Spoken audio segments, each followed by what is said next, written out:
anak muda, tidak spesifik kader NU ya, itu kan sangat minatnya sangat rendah sekali untuk terjun ke dunia pertanian, apalagi sebagai profesi sebagai petani. Assalamualaikum warahmatullahi wabarakatuh. Waalaikumsalam warahmatullahi wabarakatuh. Selamat siang rekan-rekan semua, para netizen PCNU Pati di podcast seperti biasanya. Alhamdulillah teman-teman, pada kali ini kita akan podcast lagi ya teman-teman ya. Jadi dengan tamu-tamu yang spesialnya teman-teman.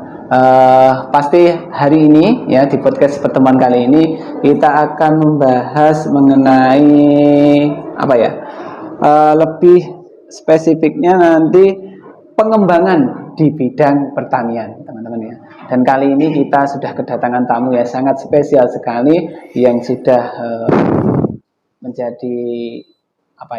menjadi tokoh di dalam pengembangan pertanian, pastinya di Nahdlatul Ulama sendiri. Alhamdulillah. Selamat siang Bapak. Selamat siang. Assalamualaikum warahmatullahi wabarakatuh. Bisa berkenalan Pak, ini dengan Bapak Yustam. Pak Yustam. Ini sebagai Ketua LPPNU di PCNU Pati. PAW ya Mas ya. Meneruskan PAW meneruskan Pak Halim. Iya Pak. Jadi langsung Pak.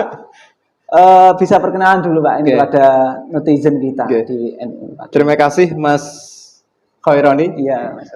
Assalamualaikum warahmatullahi wabarakatuh. Waalaikumsalam warahmatullahi wabarakatuh. Selamat siang kepada Mas Khaironi juga para netizen. Perkenalkan nama saya Yustam. Untuk saat ini dipercaya oleh teman-teman sebagai Ketua Lembaga Pengembangan Pertanian Nahdlatul Ulama Kabupaten Pati, meneruskan periodenya Pak Halim yang telah meninggal. Saya beserta teman-teman yang ada di LPPNU dilantik pada tanggal 22 Mei tahun 2022, jadi baru beberapa bulan ya. Terus LPPNU itu sendiri apa Pak ya? LPPNU adalah salah satu lembaga dari PCNU yang secara khusus membidangi di masalah pertanian secara makro. Jadi di dalamnya ada peternakan, perikanan, perkebunan. Yang termasuk kalau mikro enggak Pak ya? Bukan, maksudnya pertanian dalam hal ini itu berarti pertanian secara makro. Itu ya Pak ya? Menanam lahan saja gitu ya. Di jalan saja begitu. Terus mulai kapan Pak ini Pak? Berarti LPPNU sendiri di PCNU atau sejak awal dulu Pak ya? Atau ini ada beberapa periode kepengurusan Pak? Sebetulnya dari sisi SDM mungkin belum layak lah saya itu menjabatnya. Jadi karena saya selama ini kan baru di tingkat MWC ya, cuman oleh teman-teman kok kemarin ketiban campur dibebani untuk ke Ketua LPPNU di kabupaten. Kalau sejarahnya di LPPNU saya sendiri kurang paham Mas itu. Sejak kapan berdirinya itu? Jadi ini sebagai pengurus di PCNU Pati. Iya. Terus kalau program kerjanya sendiri Pak, selain dari untuk makro tadi itu ada program kerja yang lebih spesifik Pak? Ya, terima kasih Mas Khaironi. Jadi pada saat pelantikan LPPNU oleh pengurus PCNU tanggal 22 Mei tahun 2012 tersebut, kemudian dilanjutkan dengan musyawarah kerja yang dilaksanakan di Tayo saat itu. Ada beberapa program kerja yang telah disepakati bersama, namun yang akan saya sampaikan adalah yang hanya beberapa yang paling krusial dan kira-kira yang mampu ditindaklanjuti sampai ke tingkat bawah. Jadi diantaranya adalah untuk tahap awal konsolidasi ke internal dulu. Jadi karena lembaga pengembangan pertanian NU kan sampai ke tingkat kecamatan atau ke MBC. Jadi untuk tahap ini masih dalam tahapan pendataan, karena menurut kami di setiap MBC di Kabupaten Pati ini seyogyanya itu memang dibentuk semuanya LPP sampai ke tingkat MBC, karena kecamatan-kecamatan yang ada di Kabupaten Pati ini semuanya punya potensi untuk pengembangan pertanian, perikanan, peternakan, dan perkebunan. Nah, untuk data-data tersebut kami sebetulnya jujur saja belum punya secara lengkap, dan nanti akan berkoordinasi dengan pengurus-pengurus MBC untuk yang belum dibentuk segera dibentuk sampai ke tingkat MBC tersebut LPPN. Kemudian yang selanjutnya adalah menjembatani kelompok tani,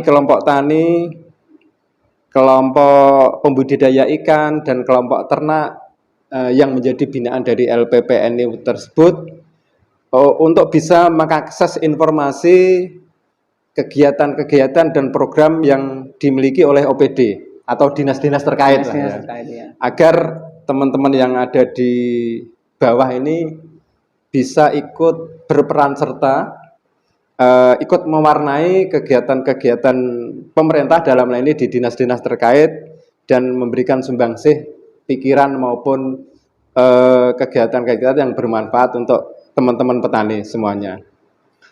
Itu sudah kami laksanakan karena LPP sudah hasil musyawarah tersebut merencanakan kegiatan audiensi dengan beberapa dinas terkait. Di antaranya yang sudah kami mengajukan permohonan adalah Dinas Kelautan dan Perikanan, sudah terlaksana pada tanggal 2 November. Ya, kemarin.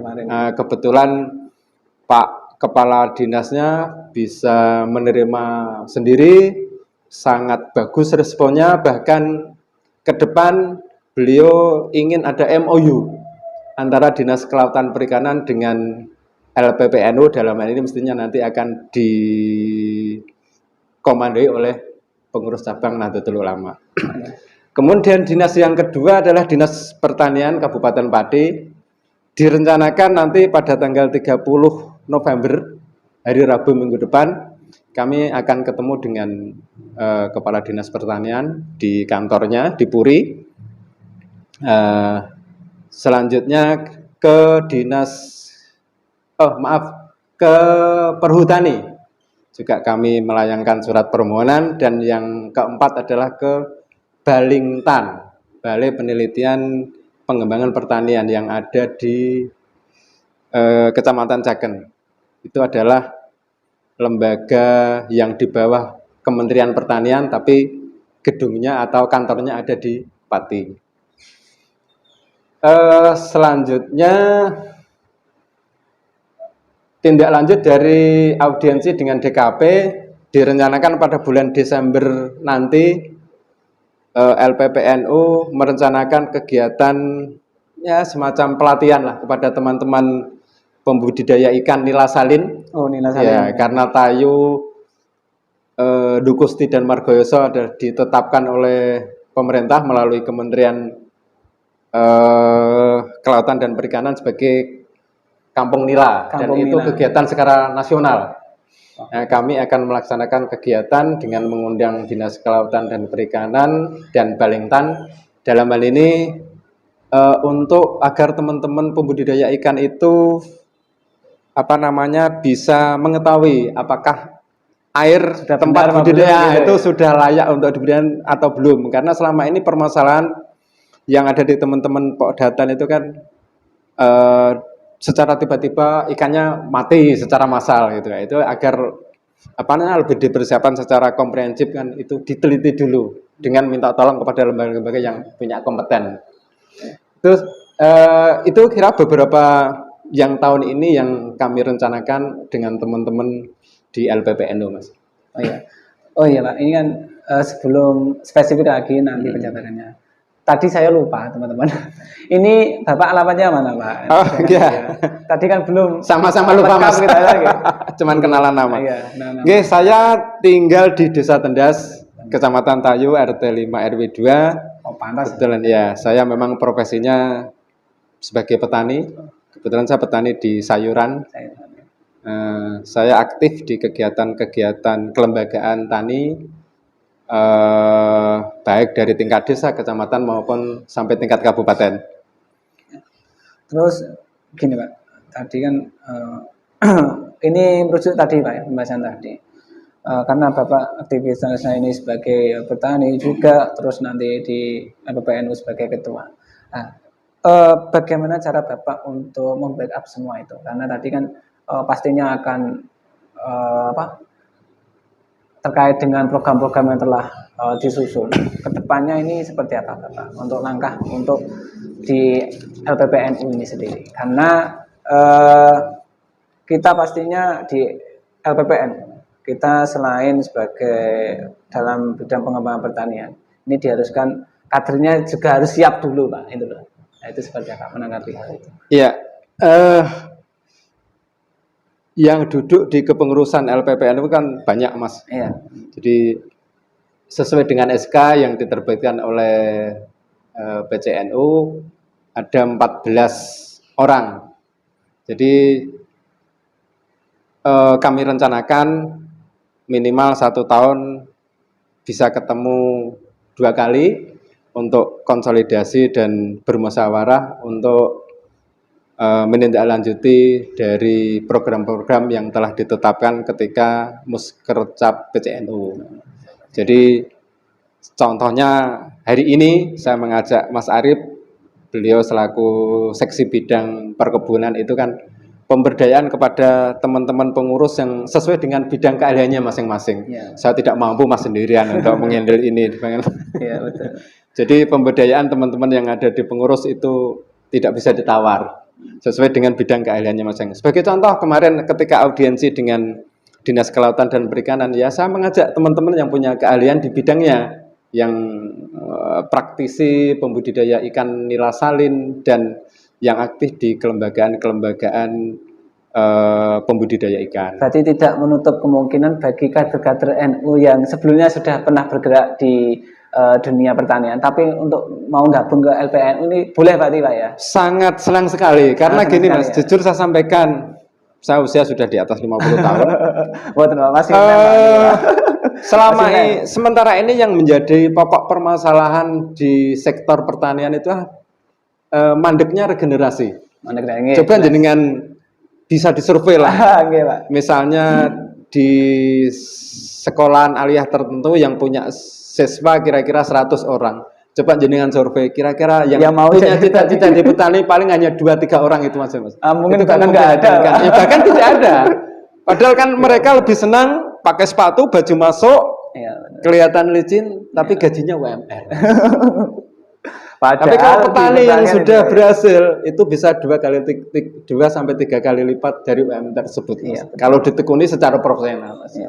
Jadi di LPNU ini sendiri pastinya kedepannya ada Pak ya, pelatihan-pelatihan ya bagi yang teman-teman nanti ya Pak ya, yang telah. Ya, untuk tahap yang pertama nanti yang insya Allah dilaksanakan bersama itu teman-teman datang dulu yang karena yang lebih proaktif dibanding sektor pertanian maupun peternakan. Berarti untuk program jangka panjangnya Pak, LPNU itu seperti apa Pak?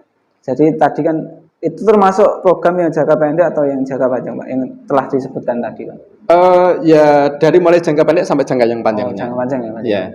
Jadi bagi teman-teman ya bisa dicatat nanti ketika mau gabung LPPNU ya silakan ya, di sini di dalam LPPNU terdapat pelatihan-pelatihan yang bisa memfasilitasi kalian ya. Jadi jangan takut ketika kalian sudah jadi kader NU terus nggak bisa ngapa-ngapain, bukan, itu salah ya. Kami sangat welcome sekali Mas, dan sangat merasa bangga manakala ada teman-teman NU, anak-anak muda khususnya yang proaktif. Karena kalau dari teman-teman anak-anak muda kader NU tidak proaktif, kami juga ragu-ragu nanti untuk mengadakan pelatihan tersebut.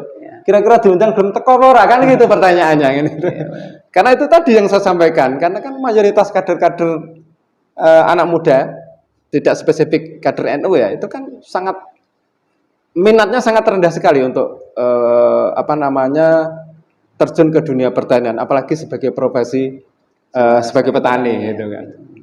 Ya seperti yang di podcast sebelumnya kan ya juga pernah bahas ya soal pertanian itu. Ya rata-rata memang kaum pemuda ini Pak yang masih geraknya untuk mengarah ke pertanian itu masih kurang. Iya karena terstigma petani itu kotor, penuh keringat, pendapatannya kecil. Itu kan mindset yang menurut saya perlu diperbaiki. Nah, ini ada caranya nggak Pak?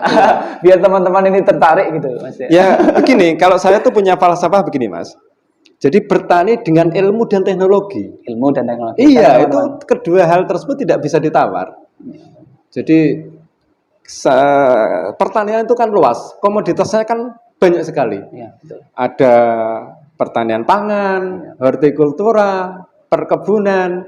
Nah itu kan teman-teman anak-anak muda kan bisa memilih. Kira-kira yang punya nilai ekonomi tinggi itu yang mana, yang peluang pasarnya paling bagus yang mana. Itu walaupun saya sudah generasi tua mungkin ya.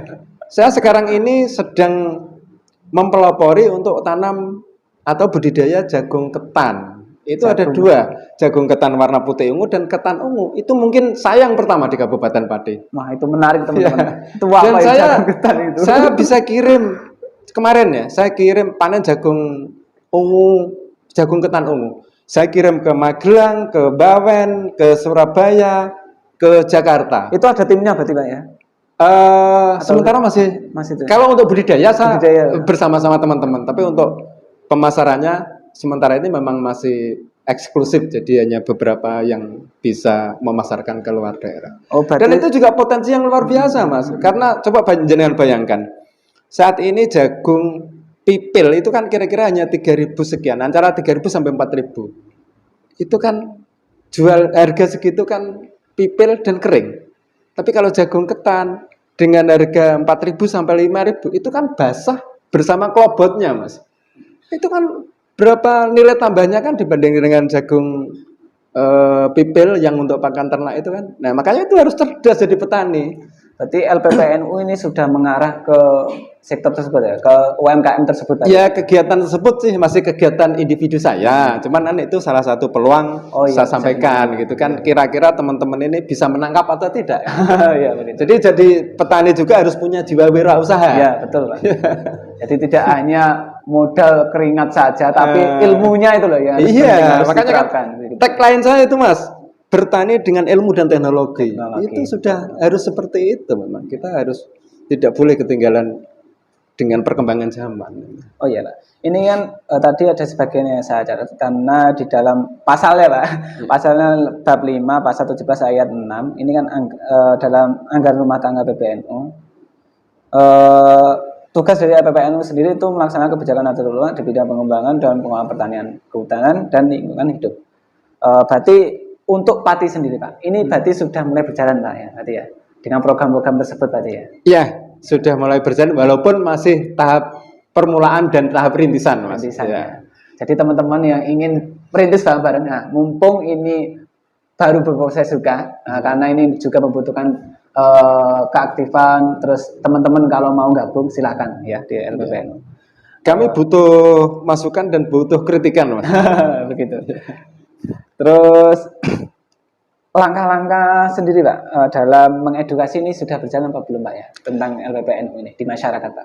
Itu tadi nanti kan direncanakan itu bulan Desember kan ada pelatihan itu sementara baru kelompok pembudidaya ikan nira salin itu kan bentuk edukasi terhadap teman-teman pembudidaya ikan agar itu tadi budidaya ikan juga dengan ilmu dan teknologi gitu Mas. Tidak asal-asalan. Ya, tidak bisa hanya dengan otodidak saja kan. Oh iya Pak. Ini kalau pengurusnya sendiri udah lengkap Pak di LPNU? Bagaimana Mas? Ada berapa tadi Pak? Ada 14 orang. 14 Pak ya? Itu bidangnya apa saja Pak? Bidangnya ada pertanian, perikanan, perkebunan. Jadi kalau perkebunan itu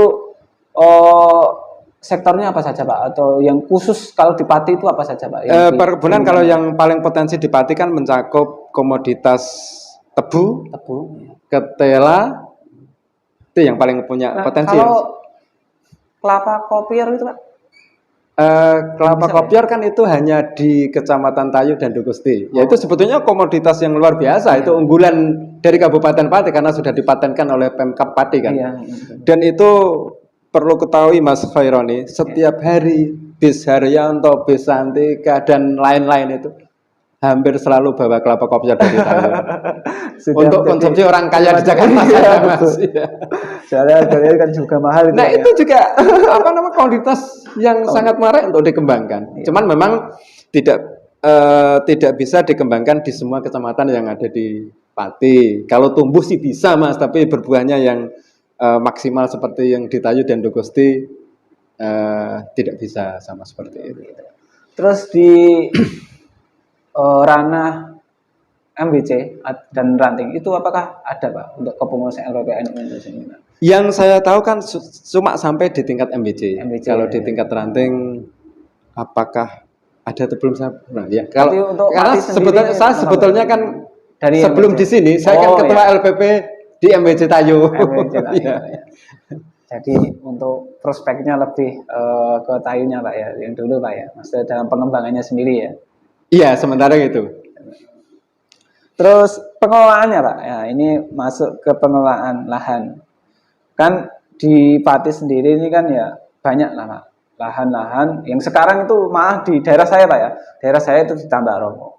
Tapi kesadaran untuk dalam bertani itu kan benar mereka bertani, tapi dengan cara yang lebih konvensional untuk saat ini. Jadi beliau tidak masyarakat sekitar sana itu tidak bisa menerapkan perkembangan teknologi. Jadi saya rasakan ini mungkin dari peran LPPNU ya, dalam akselerasi dalam bertani yang benar dan istilahnya inovatif terus efektif yang penting itu langkah-langkah yang mau di-share mungkin untuk teman-teman petani itu seperti apa Pak? Ya, pertanyaan yang sangat menarik Mas. Ya. Jadi semenjak adanya pembatasan pupuk bersubsidi bagi petani betul, Pak, ya. dengan itu, Pak. Ya, dengan munculnya kartu tani ya. yang Jawa Tengah adalah pilot project, salah satunya saat itu yang paling awal kira-kira tahun 2016 itu salah satunya di Kabupaten Pati. Itu memang kan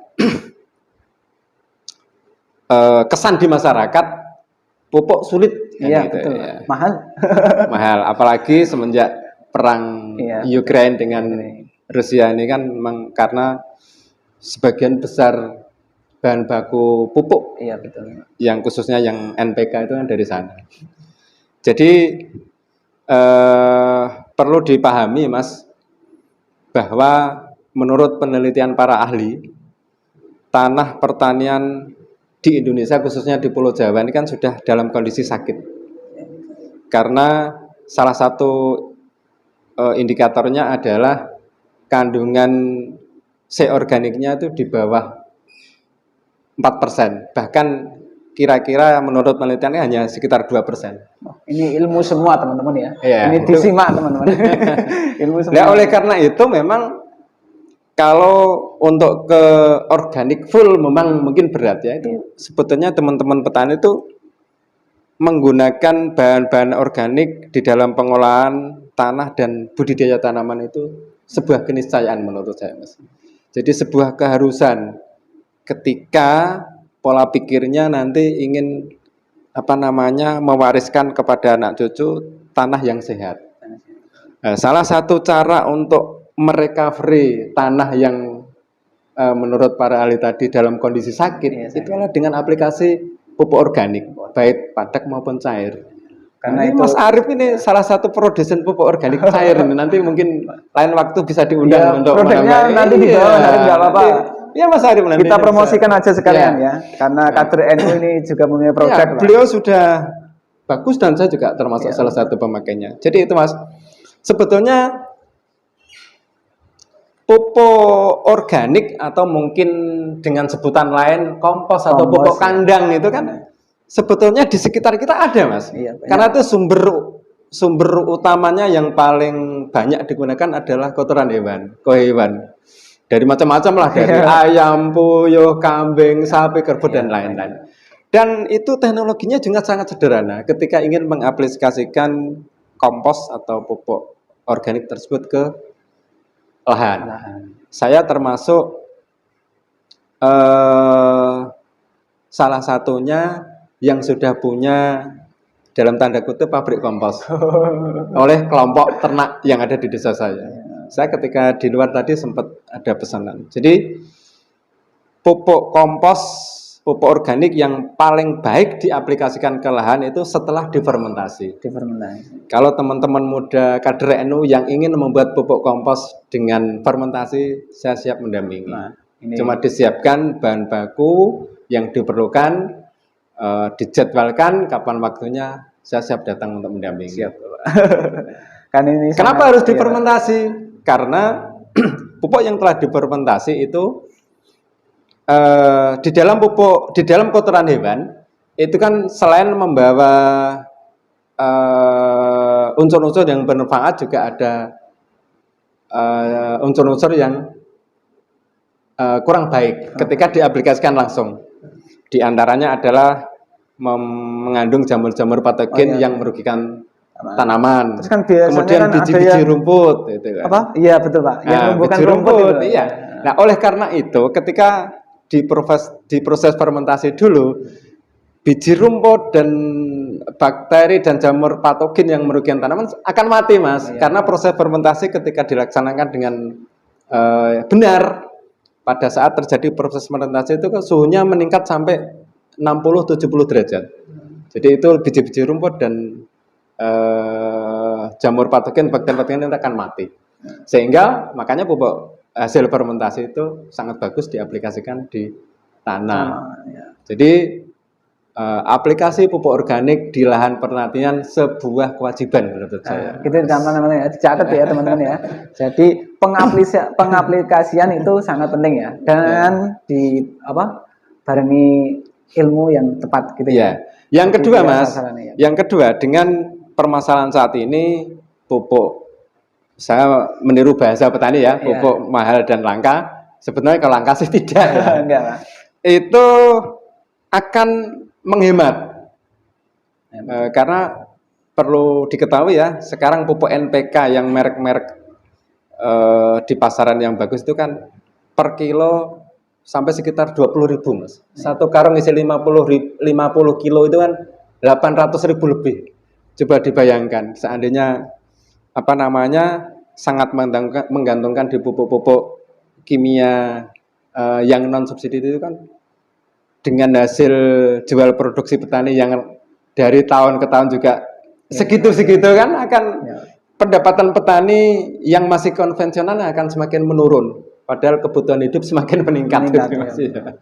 Berarti isu-isu yang di masyarakat itu sebenarnya seperti itu Pak ya, atau nanti dalam pengembangan yang tadi Pak, tadi kan mulai dari pembudidayaan pupuk kompos, terus ada yang terakhir itu apa Pak tadi, terkait dengan lahan ya. Nah, terkait dengan lahan itu nantinya akan menimbulkan itu nggak Pak? Maksudnya dampak terhadap LPPNU sendiri apa enggak Pak? Maksudnya dalam bidang pengembangannya ataupun yang lainnya?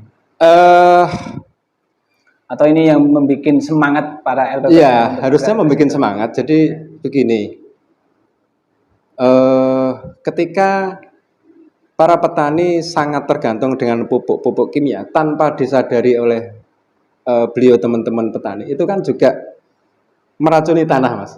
Karena sebagai contoh, pupuk urea kandungan nitrogennya itu kan 40%, 46%. Yang 54% ini kan bahan pembawa yang menurut keterangan para ahli, 54% tadi secara jangka panjang itu akan merusak tanah.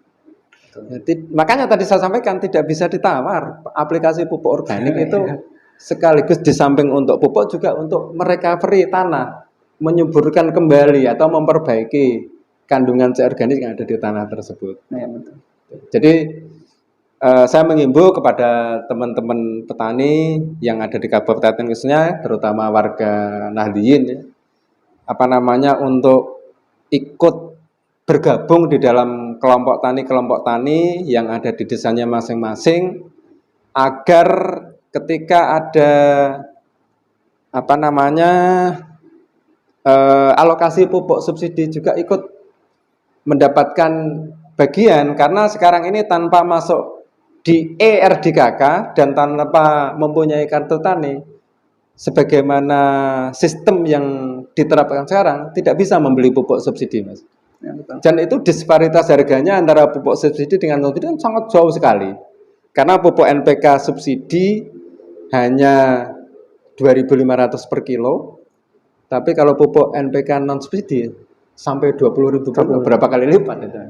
Jadi itu tadi, jadi teman-teman petani terutama yang di bawah binaan NO itu sebuah kewajiban lah untuk masuk di anggota kelompok tani agar bisa masuk di ERDKK yang itu setiap tahun akan selalu diupdate terus oleh pemerintah melalui Dinas Pertanian.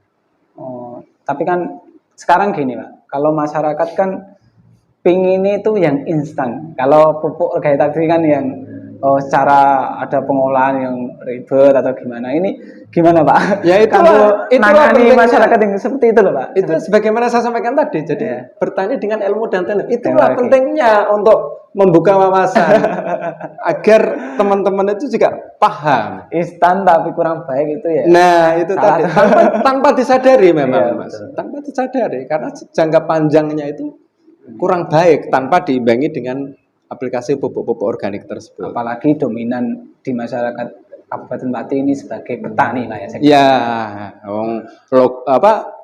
tagline-nya saja kan Pati Bumi Minatani kan. Ya, gitu.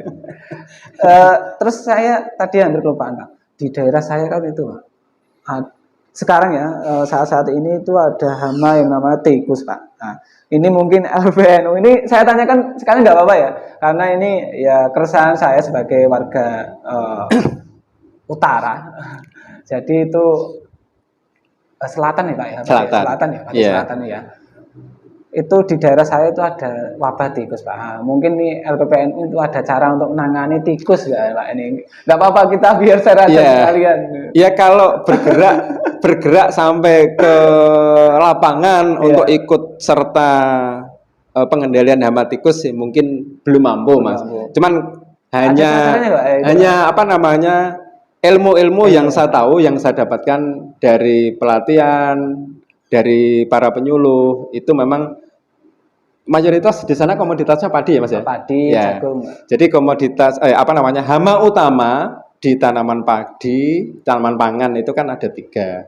Satu diantaranya adalah tikus, wereng coklat, dan penggerek batang. Nah, tikus itu merupakan salah satu hama utama. Jadi memang pengendaliannya sulit dan perlu kekompakan. Jadi menurut informasi atau buku-buku yang pernah saya baca, perkembangan hama tikus itu kan sungguh cepat sekali. Iya. Oleh karena itu termasuk salah satu hama utama, pengendaliannya juga harus secara komprehensif dan kebersamaan di tingkat petani. Ada beberapa cara untuk pengendalian hama tikus itu kan, misalnya dengan umpan, digasangi racun, dengan geropyokan, bersama-sama. Dan tidak kalah penting adalah dengan tanam yang secara serempak.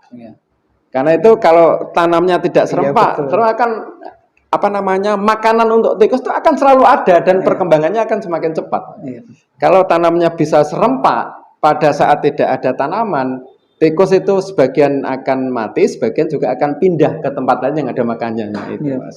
Jadi salah satunya adalah kebersamaan di teman-teman petani untuk mengendalikan hama tikus tersebut. Gini Pak, ini ada pertanyaan lagi.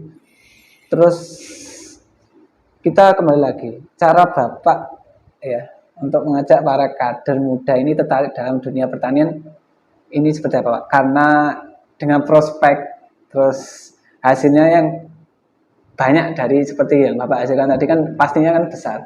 Nah, ini tapi kesadaran bagi teman-teman pemuda ini kurang Pak. Ini ada yang ingin sampaikan Pak pada Ya. rekan-rekan kita? Ini sebetulnya pertanyaan yang jawabannya sulit Mas. Karena realnya saat ini anak-anak muda itu memang sangat tidak tertarik untuk masuk di dunia pertanian. Iya. Ya oleh karena itu memang selain himbauan-himbauan dari para tokoh-tokoh petani, utamanya yang tergabung di dalam kepengurusan NU, baik dari tingkat kabupaten maupun sampai di tingkat ranting, juga perlu ada gerakan yang mungkin nanti bisa dipelopori oleh teman-teman pengurus di semua tingkatan agar bisa memberikan pencerahan kepada anak-anak muda. Karena gini Mas, perlu dipahami, menurut, kalau tidak salah ini ya, menurut Mbah Kiai Maimun Jubail Almarhum, petani itu adalah pahlawan pangan. Soko gurune negoro itu kan termasuk dari pangan. Bahkan dunia para pemimpin dunia saat ini kan kedaulatan pangan itu sangat penting Mas. Sebagai contoh, ketika pandemi COVID-19 kemarin, usaha yang tidak kolab atau tidak goyah itu yang di sektor pertanian Mas. Kenapa seperti itu? Karena orang sakit pun butuh makan. Orang makan tidak bisa ditunda.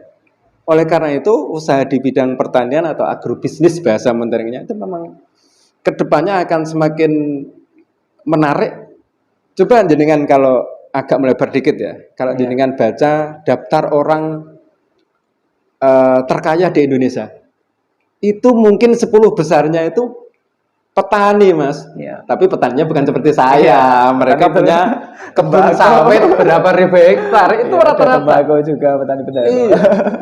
Coba jenengan itu kan rata-rata mereka punya itu. Nah kemarin sebagai contoh minyak goreng yang langka dan mahal, nah, itu kan bagian dari agrobisnis, usaha di bidang pertanian. Jadi teman anak-anak muda ke depan sektor pertanian itu punya andil besar di dalam menjaga kestabilan sebuah negara. Karena negara yang pangannya tidak bisa berdaulat atau tidak bisa dicukupi sendiri, itu juga berbahaya. Kalau orang lapar tidak ada yang makan itu kan bisa chaos.